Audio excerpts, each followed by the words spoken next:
Yes, today I am going to start chapter 9, some application of trigonometry, त्रिकोणमिति के अनुप्रयोग। तो इसमें हम क्या कर सकते हैं, सबसे जो इसकी मेन टर्म्स हैं ये मैंने यहाँ पे लिखी हुई है, मैं आपको वन बाय वन समझाती हूँ। सबसे पहले इस चैप्टर में हम हाइट और लेंथ ऑफ एन ऑब्जेक्ट और distance between two distant objects we can find with the help of trigonometric ratio. इसमें हम क्या करेंगे कि अगर हमने मान लो इसकी हाइट फाइंड करनी है, या एक यहाँ पर इन दोनों के बीच में यहाँ पे कोई खड़ा हुआ है, इन दोनों के बीच में डिस्टेंस देखना है कितना है, या यहाँ पर कोई खड़ा हुआ है और यहाँ इस ऑब्जेक्ट के बीच में क्या डिस्टेंस है, तो we can find the height और distance between the two distant objects. Okay, फिर what is line of sight. Line of sight क्या होती है, is the line from eye of an observer to the point of object viewed by the observer. जैसे मान लो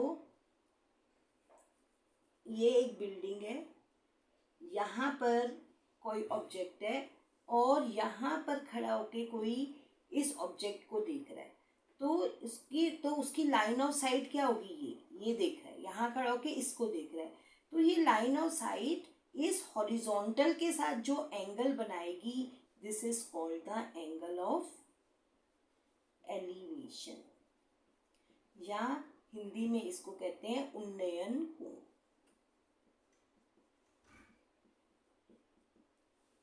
ठीक है। और दूसरी चीज, अगर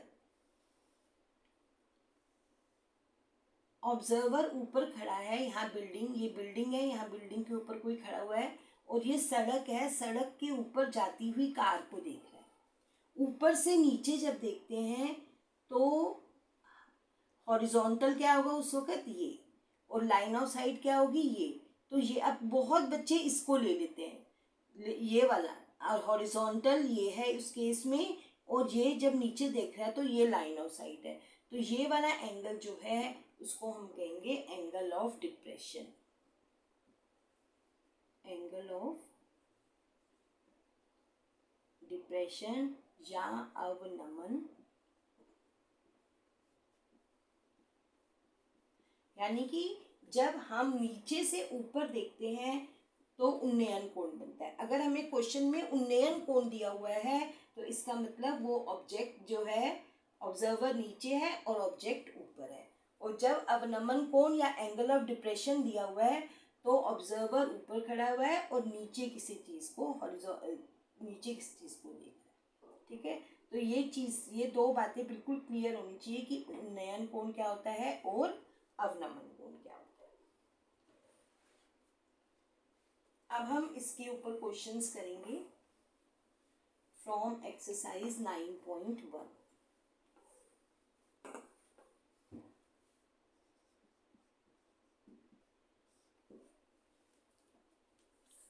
first question is,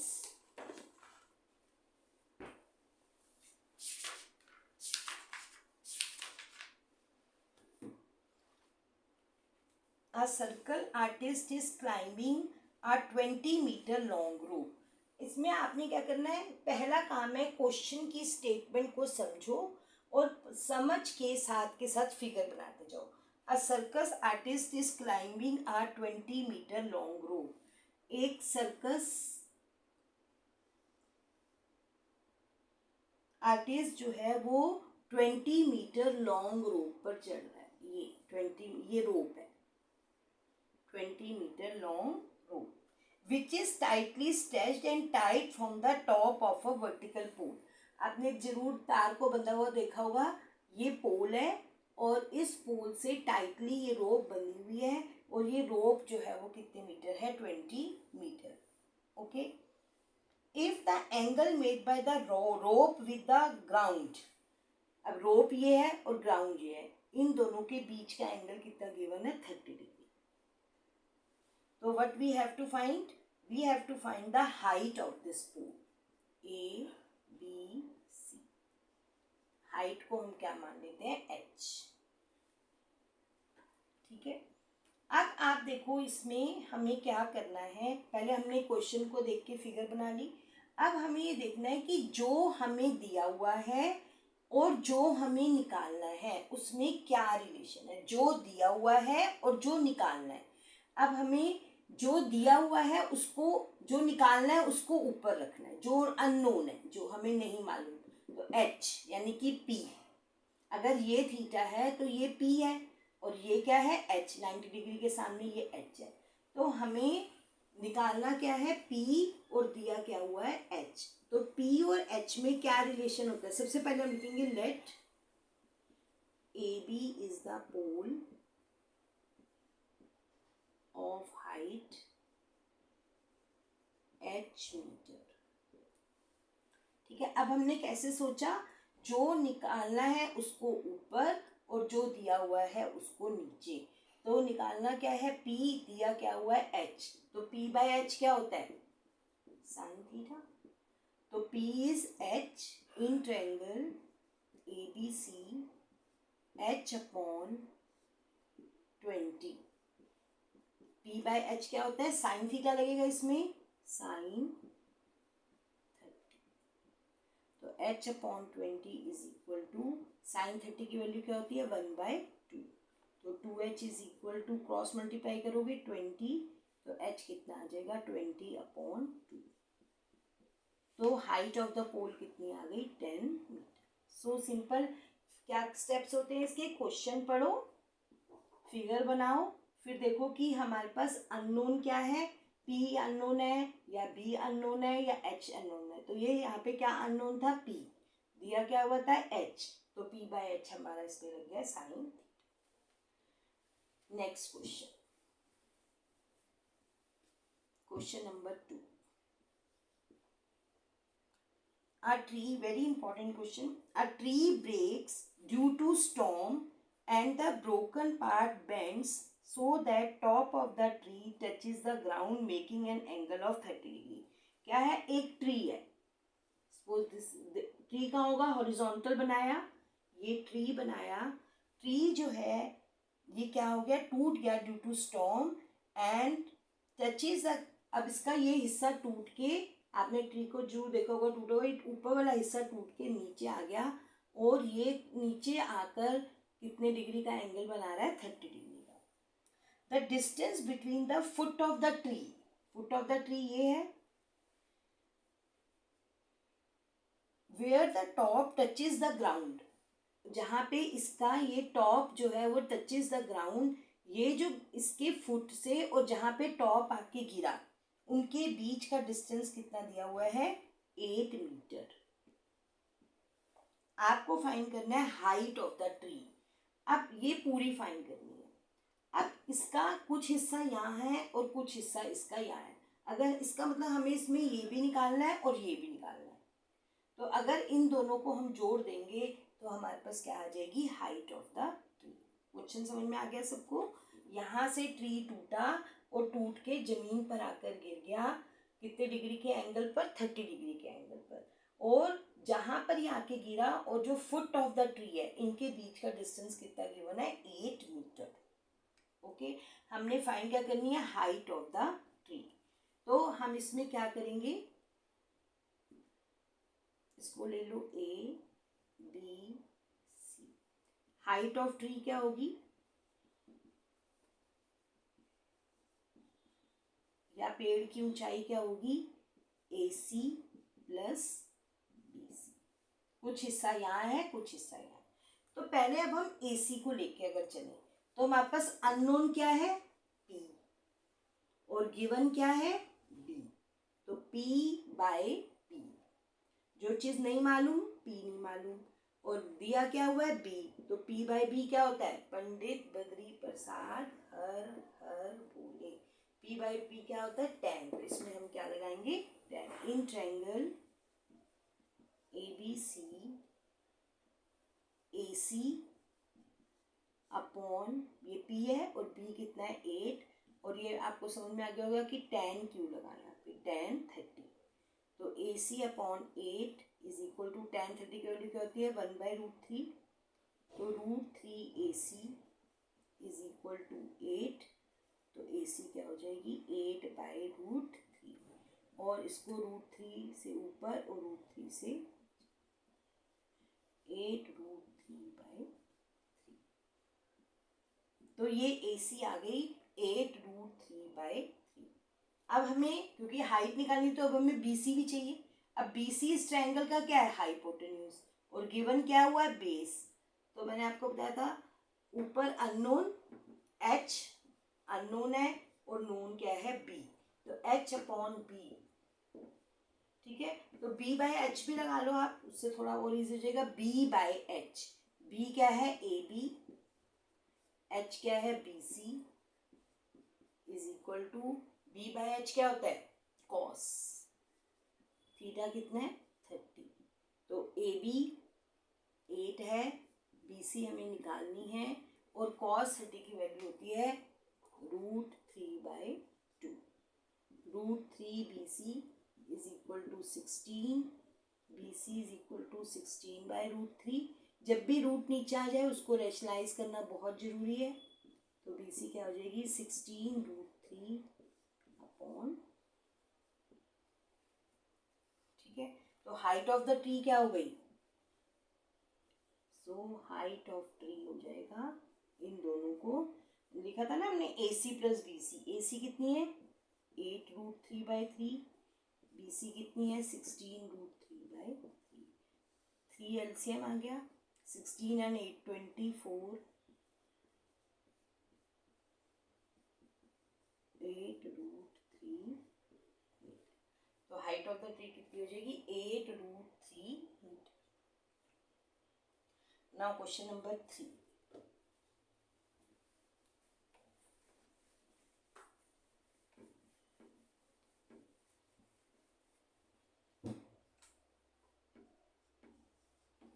Question number 3 is, a contractor plans to install 2 slides for the children to play in a park. एक contractor है, वो 2 स्लाइड्स लगाना चाहता है। आपने पार्क में स्लाइड्स देखी होंगी, कैसे होते हैं, यहाँ पे ऐसे सीढ़ियाँ होती हैं, स्टेयर होती है, और यहाँ पर ऐसे होती है। तो कॉन्ट्रैक्टर ने 2 तरह की स्लाइड लगानी है, एक छोटी 5 ईयर्स से बिलो के बच्चों के लिए। She prefers to have a slide whose top is at a height of 1.5 metre.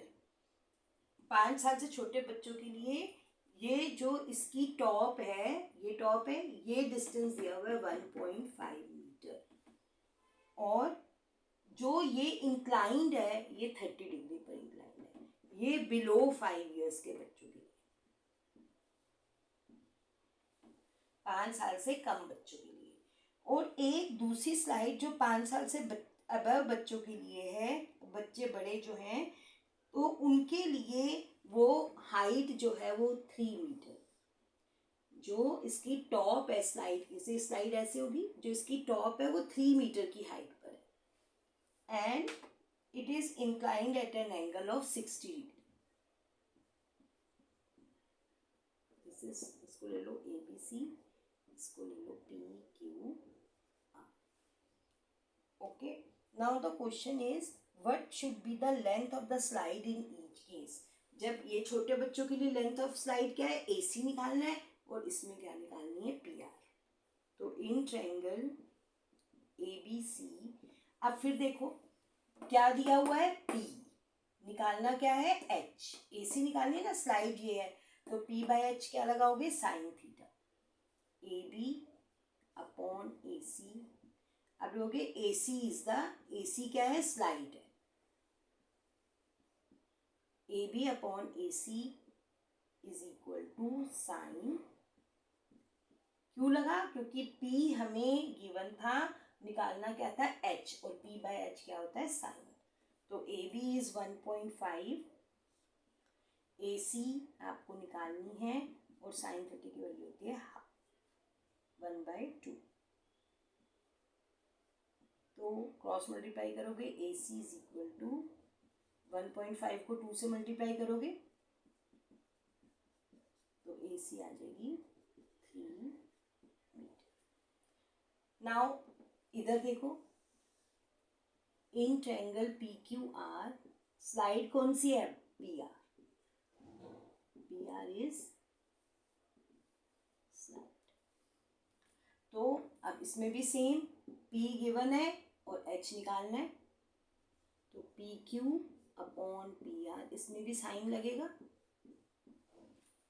PQ is 3, PR आपको निकालनी है और साइन 60 की वैल्यू होती है √3/2, तो √3 PR is equal to 6, PR is equal to 6/√3।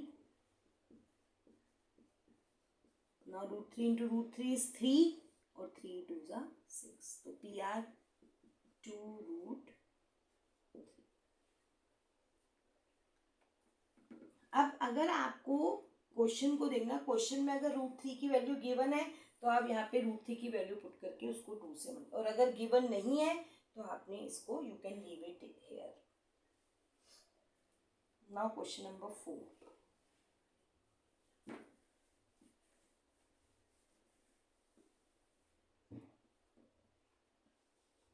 fourth question is the angle of elevation of the top of a tower from a point on the ground। मतलब एक ग्राउंड है और एंगल ऑफ एलिवेशन दिया हुआ है किसका, top of the tower, एक मीनार के ऊपर का हमें उन्नयन कोण या एंगल ऑफ एलिवेशन दिया हुआ है, which is 30 meter away from the foot of the tower। The angle of elevation of the top of the tower from a point on the ground, मतलब यहाँ पर कोई खड़ा हुआ है, इस पॉइंट से इसके टॉप को देख रहा है, तो एंगल ऑफ एलिवेशन कितना गिवन है आपको, या उन्नयन कोण कितना गिवन है आपको, 30 डिग्री। और ये पॉइंट का है, ये पॉइंट जो है वो फुट ऑफ द टॉवर, ये जो मीनार है उसके नीचे जो बिल्कुल बेस है उससे कितनी दूर है, ये पॉइंट जहाँ से हम देख रहे हैं 30 मीटर दूर है।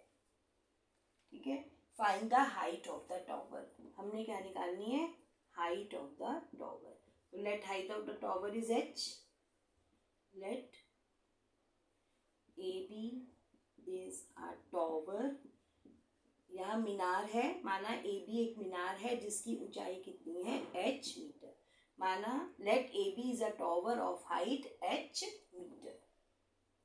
नाउ इन ट्रायंगल ABC, अब देखो सो सिंपल, यहाँ पे अब हमें क्या निकालना है, P दिया क्या हुआ है, B, ये B है, देखो ये 90 डिग्री का है ना, तो ये थीटा के सामने वाली साइड कौन सी होती थी, P, और थीटा और इसके बीच की कौन सी होती है, B, तो P/B, P/B क्या होता है, 10, तो हम लिखेंगे AB अपॉन BC, इसमें क्या लगेगा, 10, 30, AB is h, BC is 30, और tan 30 की वैल्यू होती है 1/√3, क्रॉस मल्टीप्लाई करोगे h √3,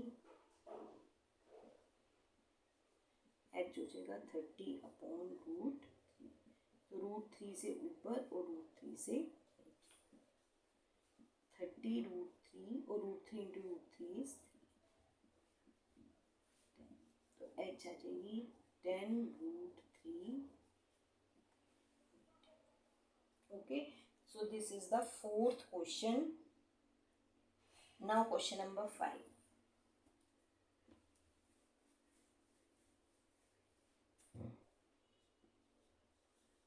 Question number 5 is a kite is flying at a height of 60 meter above the ground। एक पतंग उड़ रही है at the height of 60 meter, या मान लो काइट है at a height of 60 meter from the ground। ठीक है, the string attached to the kite is temporarily tied to the point on the ground, the inclination of the string with the ground is 30। अब kite किससे, तुम्हें पता है यहाँ पे door होती है या स्ट्रिंग जिसे हम कह रहे हैं, ये स्ट्रिंग जो है वो हॉरिजॉन्टल के साथ कितने डिग्री का एंगल बना रही है, 60 डिग्री। अब हमने इसमें निकालना क्या है, find the length of the string. कौन सी है स्ट्रिंग, AC, यानी कि हमें AC निकालनी है, और क्या निकालना है, P दिया हुआ है और H निकालना है, तो P/H क्या होता है, साइन। इसमें वो जो दिया हुआ है जो निकालना है उसमें आपने रिलेशन लिखना है, साइन का आ रहा है, कॉस का आ रहा है, या टेन का आ रहा है। तो let AC is the string. तो इन ट्रायंगल ABC, AB यानी कि 60 अपॉन AC आपको निकालनी है. तो आपको मैंने बता दिया साइन क्यों लगेगा, साइन 60. तो 60 अपॉन AC, साइन 60 की वैल्यू क्या होती है, √3/2. तो √3AC इज इक्वल टू 120. तो AC हो जाएगी 120 अपॉन, तो √3 से मल्टीप्लाई और √3 से डिवाइड. तो AC is equal to √3 into √3 is 3. 3 जब 120 से कटेगा तो क्या आ जाएगा, 40. So answer will be 40√3 metre. Again √3 की वैल्यू अगर क्वेश्चन में गिवन है, put it and multiply it with 40, otherwise you can leave it here. Okay, that's all. Now the next question I will do in the next video. अगर कोई question आपको समझ नहीं आया तो you can write in the comment box. I will explain it again to you.